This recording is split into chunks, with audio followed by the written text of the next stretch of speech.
දැන් තවත් දේශීය පුවත් කිහිපයක්. වැලිමඩ නගරයේ පිහිටි ඉන්ධන පෙරවුම් හලක් අද අලුයම කොල්ලකා තිබෙනවා. කොල්ලකරුවන් එහි තිබූ රුපියල් ලක්ෂ 10කට ආසන්න මුදලක්ද සමග සේප්පුව රැගෙන පලා ගොස් ඇති බවයි පොලිසිය පවසන්නේ. වැලිමඩ කැප්පටිපොළ සීමා සහිත උඩ පළාත විවිධ සේවා සමූපාකාරයට අයත් ඉන්ධන පෙරවුම් මල මෙසේ කොල්ලකා තිබෙනවා. අද අලුයම 2:10ට පමණ මෙම කොල්ලේ සිදු වී ඇති බවයි පොලිසිය පවසන්නේ. වෑන් රථයකින් පැමිණි පිරිසක් ඉන්ධන පෙරවුම් මලේ තිබුණු ලක්ෂ 10කට ආසන්න මුදලක් සමග එහි මුදල් සේප්පුව පැහැරගෙන ගොස් තිබුණා. ඔවුන් වෑන් රථය නුවරඑළිය දෙසට ධාවනය කර ඇති බවයි සේවකයින් ප්‍රකාශ කළේ. කොල්ලකෑම සිදුවන අවස්ථාවේ ඉන්ධන පෙරවුම් මලේ සේවකයෙකු සහ මුරකරු පමණක් සිට ඇති අතර අනතුරුව ඔවුන් මේ පිළිබඳව වැලිමඩ පොලිසියට දන්වා තිබෙනවා. මෙම සිද්ධිය සම්බන්ධයෙන් වැලිමඩ පොලිසියෙන් පරීක්ෂණ ආරම්භ කර තිබෙනවා. අම්පාර නගරය හරහා හමාගිය තද සුළඟකින් නිවාස 25කට හානි සිදු වී තිබෙනවා. පීඩාවට පත් වූවන්ට සහන සැලසීමට පියවරගෙන ඇති බවයි අම්පාර දිස්ත්‍රික් ලේකම්වරයා සඳහන් කළේ.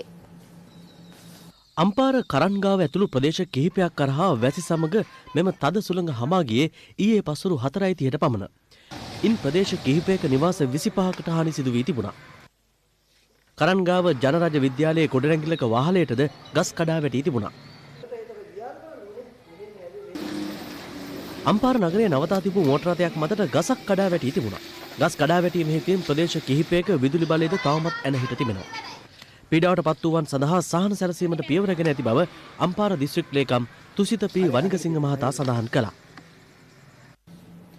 කුරුණෑගල අක්කරවත්ත ප්‍රදේශයේදී ලොරියක් ත්‍රිරෝද රථයක ගැටි එක් අයෙකු ජීවිතක්ෂයට පත් වුණා. මෙම අනතුරින් තවත් පුද්ගලයන් තිදෙනෙකු තුවාල ලබා තිබෙනවා. මේ අතර හික්කඩුව ප්‍රදේශයේ සිදු වූ තවත් අනතුරකින් තරුණයෙකුට ජීවිතය අහිමි වුණා. ගාල්ල කොළඹ ප්‍රධාන මාර්ගයේ හික්කඩුව ප්‍රදේශයේදී අද අලුයම 2:20ට පමණ මෙම අනතුර සිදුව තිබුණා.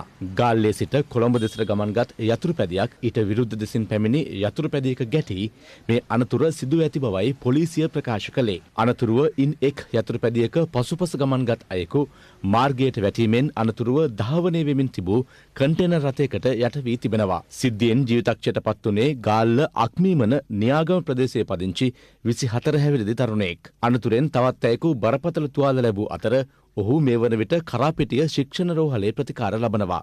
අනතුරු සම්බන්ධයෙන් කන්ටේනර් රථයේ රියදුරා අත්අඩංගුවට ගත් බවයි හික්කඩුව පොලිසිය පැවසුවේ.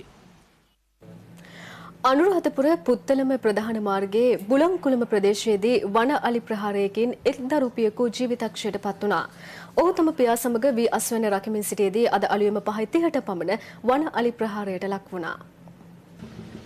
අනුරාධපුර පුත්තලම ප්‍රධාන මාර්ගයේ බුලංකුලම 38 කනුව ප්‍රදේශයේ පදිංචි පුද්ගලයෙක් මෙසේ මරණයට පත් වුණා. ඔහු සිය පියා සමගින් දහවල් කාලයේ මාර්ගයේ අතුරා වී වේලා තිබුණා. වීතෝගේ රකිමින් ඔහු පියා සමග මහපාරේ රාත්‍රිය ගත කර තිබෙනවා. ලෑන්ඩ් මාස්ටරය තුළ නිදා සිටියේදී පැමිණි වන අලියෙක් ඔහුට පහර දී තිබෙන්නේ අලුයම 5:30ට පමණයි. බරපතල තුවාල ලැබූ ඔහු අනුරාධපුරයේ රෝහලට රැගෙන යන විටත් මරණයට පත්ව සිටියා. වනාලි ප්‍රහාරයෙන් මිය ගියේ සිසිර මංගල කරුණාරත්න නැමැති 44 හැවිරිදි පුද්ගලයෙක්. ප්‍රදේශවාසීන් පවසන්නේ වනාලි ප්‍රහාර හේතුවෙන් තම ගම්මාන දැඩි අනාරක්ෂිත තත්ත්වයකට පත්ව ඇති බවයි. ලනු මලු සහ ලනු පැදුරු නිෂ්පාදනයෙන් ජීවත් වෙන ගාල්ලේ ජනතාව ගැටලු රැසකට මුහුණ පා සිටිනවා. ඔවුන් පවසන්නේ තමන්ගේ නිෂ්පාදන අලෙවි කර ගැනීමට ක්‍රමවේදයක් නොමැතිවීම ප්‍රධාන ගැටලුව බවයි. ගාල්ල දිස්ත්‍රික්කයේ බලපිටිය රත්ගම හබරාදුව යන ප්‍රදේශවල පවුල් 25000ක් පමණ ලනු මලු හා ලනු පැදුරු නිෂ්පාදනය කරනවා.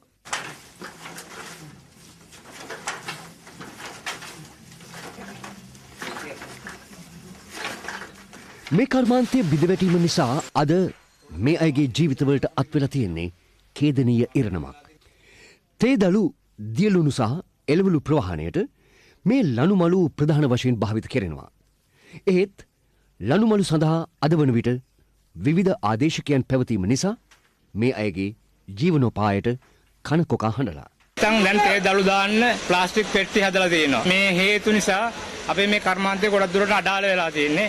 තනිකරම ලුණු ගෝණි වලට පාවිච්චි කරෙත් මේ ලනු ගෝණි, එළවලු වලට පාවිච්චි කරෙත් එළවලු ගෝණි. දැන් ඒවට ප්ලාස්ටික් පෙට්ටි, නයිලෝන් බෑග් වගේ ද්‍රව්‍ය මේ ආපු නිසා මේ අපේ කර්මාන්තශාලාවට ගොඩක් පහර දීලා තියෙනවා. ගෙනල්ලා ගෙනල්ලා ආදේශ ගාල්ලේ වල අපේ රටේ කර්මාන්ත නැති කරලා තියෙන්නේ. ඒකට හොඳ ඉල්ලුමක් තියෙනවා විදේශ රටවල. රැකියා ලක්ෂයක් විතර බිහි කරන්න පුළුවන් මේ කර්මාන්තේ.